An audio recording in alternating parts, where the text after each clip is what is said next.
आज हम बनाएंगे हजारों साल पुरानी ये रेसिपी और इसके बिना दिवाली अधूरी होती है।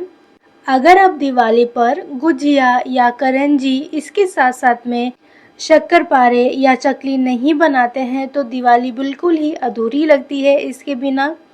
और आज हम बनाएंगे बिना किसी साँचे के एकदम पारंपरिक तरीके से गुजिया रेसिपी। और ये जो गुजिया है वो बहुत ही परफेक्ट बनकर रेडी होता है। इसे हम बिना साँचे के हाथ से डिज़ाइन बनाकर इस तरीके से गुजिया रेडी करेंगे और ये बहुत ही क्रंची खस्ता बनता है। अगर आप इस तरीके से एक बार गुजिया बना लेते हैं तो आप हर बार इसी तरीके से गुजिया बनाना पसंद करेंगे, क्योंकि ये बहुत ही टेस्टी बनकर रेडी होता है और घर पर ये सभी को बहुत ही पसंद आया। गुजिया बनाने के लिए यहाँ पर मैंने आधा किलो जितना मैदा ले लिया है और आधा किलो मैदा में 40 से 45 गुजिया आराम से बन जाते हैं। मैदा कप से 4 कप जितना है।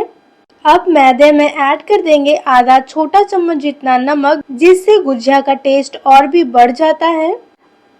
अब हम आटे में ऐड करेंगे घी। यहाँ पर मैंने आधा कप जितना घी ले लिया है। इसे हम मेल्ट कर लेंगे यानी गरम कर लेंगे। आधा कप घी को मैंने एक पैन में ऐड कर दिया है। इसे अब हम गरम कर लेंगे। घी अच्छे से मेल्ट हो जाए, बस उतना ही हमें गरम करना है। घी को एकदम उबालने की ज़रूरत नहीं है। घी जब अच्छे से मेल्ट हो जाएगा, फ्लेम को हम ऑफ कर देंगे और घी को हम मैदे में ऐड कर देंगे। घी को मैदे में ऐड करने के बाद में मैदे को अच्छे से हम मिक्स कर लेंगे घी में। जब घी अच्छे से मैदे में मिक्स हो जाए तब हम इसे चेक कर लेंगे इस तरीके से।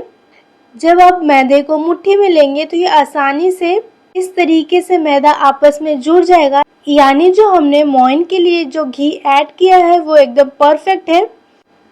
अब हम आटे में थोड़ा थोड़ा पानी डालकर डो रेडी कर लेंगे। पानी हमें एक साथ में नहीं ज़्यादा डालना है। अगर पानी एक साथ में ज़्यादा डाल देंगे तो जो डो है वो बहुत ही सॉफ्ट हो जाएगा। हमें इसे बनाने के लिए बहुत ही ज़्यादा सॉफ्ट डो की ज़रूरत नहीं है और बहुत ही ज़्यादा हार्ड डो की भी ज़रूरत नहीं है। इसलिए हमें थोड़ा थोड़ा पानी डाल के जितना ज़रूरत है उतना ही हम पानी ऐड करेंगे और इस तरीके से हमें डो बनाकर रेडी कर लेना है। जब इस तरीके से डो रेडी हो जाए तब हम इसे दूसरे बाउल में ट्रांसफ़र कर देंगे और इसे ढककर साइड में 10 से 15 मिनट के लिए रख देंगे। तब तक हम स्टफिंग रेडी कर लेंगे। गुजिया को हम एकदम ट्रेडिशनल तरीके से बना रहे हैं, तो जो ट्रेडिशनल गुजिया होता है उसमें मावा का यूज़ होता है। इसलिए यहाँ पर मैंने 250 ग्राम जितना मावा ले लिया है। और ये जो मावा है ये बिल्कुल भी मिठास नहीं है, इसमें पहले से चीनी नहीं ऐड किया गया है। मावा के साथ साथ में 3/4 कप जितना चीनी का पाउडर ले लेना है। 2 बड़ा चम्मच जितना काजू, 2 बड़ा चम्मच जितना किशमिश और 2 बड़ा चम्मच जितना ही यहाँ पर मैंने रवा ले लिया है यानी सूजी। ये बारीक वाला सूजी है। 2 बड़ा चम्मच जितना बादाम और आधा कप जितना यहाँ पर मैंने सूखा नारियल का बुरादा ले लिया है यानी डेसिकेटेड नारियल और 1 छोटा चम्मच जितना चिरौंजी यानी चारोली। अब हम इनमें से जो ड्राई फ्रूट्स है उसको थोड़ा सा फ्राई कर लेंगे। इसके लिए हम पैन को गरम करने के लिए रख देंगे। पैन में 1 बड़ा चम्मच जितना घी को ऐड कर देंगे। घी जब अच्छे से मेल्ट हो जाए तब हम इसमें ड्राई फ्रूट्स ऐड कर देंगे। 2 चम्मच जितना काजू, 2 चम्मच जितना बादाम और 2 चम्मच जितना ही किशमिश, 1 चम्मच जितना चारोली। इन सबको हम हल्का गोल्डन होने तक फ्राई कर लेंगे, जिससे ड्राई फ्रूट्स में अगर थोड़ी भी नमी है वो निकल जाए। और जब इस तरीके से ड्राई फ्रूट्स फ्राई हो जाए तब हम सेम पैन में 2 बड़ा चम्मच जितना रवा ऐड कर यानी सूजी ऐड कर देंगे। और ये जो सूजी है ये बारीक वाला सूजी है। इसे हम हल्का गोल्डन होने तक अच्छे से फ्राई कर लेंगे एकदम लो फ्लेम पर। सूजी को हमें अच्छे से पका लेना है, नहीं तो इसमें जब आप खाओगे तो कच्चापन आएगा। जब सूजी इस तरीके से हल्का गोल्डन हो जाए तब हम सूजी को निकाल लेंगे और सेम पैन में मावा ऐड कर देंगे। मावे को भी एकदम लो फ्लेम में इसे अच्छे से मिक्स कर लेंगे। जितने भी मावे के जो टुकड़े हैं जब इस तरीके से अच्छे से मिक्स हो जाए और हलवे जैसा हो जाए और पैन को इस तरीके से छोड़ने लगे तब हम इसे एक दूसरे बाउल में ट्रांसफ़र कर लेंगे। यहाँ पर मैंने मावे को एक दूसरे बाउल में ट्रांसफ़र कर लिया है। अब हम सारी चीज़ों को इसमें ऐड करते जाएंगे। यहाँ पर मैंने चीनी ऐड किया है, ये 1/3-4 कप जितना है। चीनी हमें तभी ऐड करना है जब मावा अच्छे से ठंडा हो जाए। अगर आप गरम गरम मावे में चीनी ऐड करेंगे तो चीनी सारा मेल्ट हो जाएगा। चीनी ऐड करने के बाद में आधा कप जितना सूखा नारियल का जो बुरादा है उसे ऐड कर दिया है। के बाद हम ड्राई फ्रूट्स को भी ऐड कर देंगे और जो हमने रवा फ्राई किया है उसे भी ऐड कर देंगे। एक छोटा चम्मच जितना हरी इलायची पाउडर भी ऐड कर देंगे, जिससे इसका टेस्ट और भी दुगना हो जाता है और खाने में बहुत ही अच्छा इसका टेस्ट आता है। बादाम और जो काजू है वो बड़े बड़े हैं, इसे हम ड्राई फ्रूट्स के चॉपर की मदद से इस तरीके से बारीक चॉप कर लेंगे। इस तरीके से काजू और बादाम चॉप हो जाए तब हम इसे फिलिंग में ऐड कर देंगे। अब हम इन सभी सारी चीजों को अच्छे से मिक्स कर लेंगे और यहाँ पर हमारा गुजिया का स्टफिंग बनकर रेडी हो चुका है। अब हम गुजिया बनाने के लिए जो गुजिया की जो छोटी छोटी पूड़ी होती है उसे बेल लेंगे। यहाँ पर मैंने डो में से थोड़ा सा डो ले लिया है और इसकी एक बड़ी सी रोटी बेल लूंगी। जो रोटी है वो बहुत ज्यादा पतली ना हो, इस बात का ध्यान देना है। रोटी से थोड़ी सी मोटी रोटी हो, इस बात का ध्यान देना है।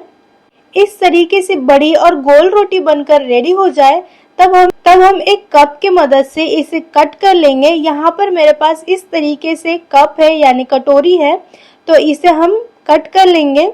एक रोटी में 4 पूड़ी बनकर रेडी हो जाता है और ये काम को बहुत ही आसान बना देता है। इस तरीके से पूड़ी फटाफट रेडी हो जाएंगे तब हम इसे बस स्टफिंग करना है।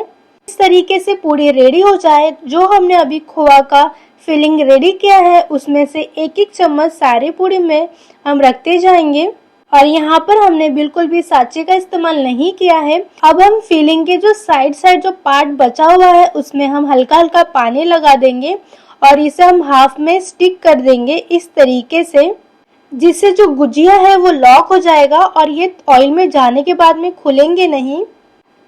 अब हम रेडी किए हुए गुजिये पर डिजाइन डालेंगे, जिससे जो गुजिया है वो और भी सुंदर दिखेगा और खाने में भी टेस्टी होगा। इस तरीके से गुजिये पर फोल्ड कर करके एक डिजाइन रेडी कर देंगे।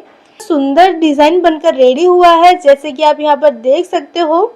इसी तरीके से हम सारे गुजिया रेडी कर लेंगे और जो डिजाइन के लास्ट में आपको एक्स्ट्रा जो आटे का पार्ट मिलेगा उसे हमें थोड़ा सा निकाल लेना है और बाकी डिजाइन जो है वो साइड में हम स्टिक कर देंगे। ये इजीली स्टिक हो जाता है। तरीके से गुजिया बनाते जाना है और इसे हमें कपड़े से कवर करते जाना है, जिससे जो गुजिया है वो ड्राई ना हो। जब इस तरीके से सारे गुजिया रेडी हो जाए तब हम इन्हें फ्राई कर देंगे। फ्राई करने के लिए यहाँ पर मैंने पहले से ही तेल को गरम करने के लिए रख दिया था। गुजिया को फ्राई करते समय आपको इस बात का ध्यान देना है तेल अच्छे से गरम हो, लेकिन जब आप गुजिया ऑयल में डालेंगे तो फ्लेम एकदम लो हो। अगर आप हाई फ्लेम पे गुजिया डालेंगे तो ये जल्दी से रेड हो जाएगा और अंदर से कच्चा रह जाएगा, तो इसे हमें टाइम लेके अच्छे से पकाना है, इस बात का आपको ध्यान देना है। लास्ट में हम जल्दी के चक्कर में गड़बड़ कर देते हैं, तो इस बात का आपको ध्यान देना है। जब तेल इस तरीके से अच्छे से गर्म हो जाए फ्लेम को एकदम लो कर देंगे और उसके बाद एक एक करके हम गुजियों को ऑयल में डालते जाएंगे। एक साथ में हम सारे गुजियों को नहीं डालेंगे। गुजिया को ऑयल में डालने के बाद में इसे हमें एकदम तुरंत चलाना नहीं है। गुजिया जब तक ऑयल में ऊपर की तरफ नहीं आ जाता, जब आपको इस तरीके से गुजिया ऊपर दिखने लगे ऑयल में, तब हम इसे ऑयल में हल्के हाथ से टर्न करते जाएंगे सारे गुजिया को। थोड़े समय में आप यहाँ पर देख सकते हो इसका कलर भी चेंज होने लगा है। गुजियों को हमें ज्यादा रेड नहीं करना है, जब इसका कलर गोल्डन होने लगे तभी हम इसे निकाल लेंगे। और गुजिया पकने के बाद में फूल भी जाता है, जैसे कि आप यहाँ पर देख सकते हो गुजिया पहले कैसे था और पकने के बाद में इसका चेंजेस कितना अलग हो गया है। जब गुजिया इस तरीके से गोल्डन हो जाए तब हम इसे निकाल लेंगे और इसे हम एक खुले बर्तन में रखेंगे। एक के ऊपर सारे गुजियों को नहीं रखना है। गुजिया आपको दिखने में सुंदर लग रहा है ना, बाहर से जितना सुंदर है अंदर से खाने में भी उतना ही डबल टेस्टी भी है। इस रेसिपी को एक बार जरूर ट्राई करना। यहाँ पर आप सुन सकते हो कि जो गुजिया है वो कितना क्रंची बना है। जितना बाहर से क्रंची होता है गुजिया, उतना ही अंदर से क्रीमी होता है। जैसे जैसे गुजिया इस तरीके से ठंडा होते जाएगा, वैसे वैसे गुजिया और भी ड्राई होते जाएगा। जो हमने इसके अंदर मावा ऐड किया है वो भी ड्राई हो जाएगा। जब गुजिया गर्म होता है तो ये क्रीमी होता है अंदर से। जब गुजिया गर्म होता है, जो हमने मावा ऐड किया है वो अंदर से क्रीमी होता है। और जैसे ही ये अच्छे से ठंडा हो जाएगा, वैसे ही जो अंदर हमने मावा ऐड किया है वो ड्राई हो जाता है। आप इस समय में कितना भी इंस्टेंट चीजें बना लो, लेकिन जो पहले से बनते आए पारंपरिक खाने को हम टक्कर नहीं दे सकते हैं, क्योंकि जो इनका जो टेस्ट होता है वो फेस्टिवल के अकॉर्डिंग ही होता है। और जो फेस्टिवल की जो खुशी है ये और भी दुगना बढ़ा देता है। ये रेसिपी आपको कैसी लगी कमेंट में जरूर बताएं। ऐसे ही अच्छे से वीडियो के लिए चैनल को सब्सक्राइब और वीडियो को लाइक करना ना भूलें। Thank you for watching.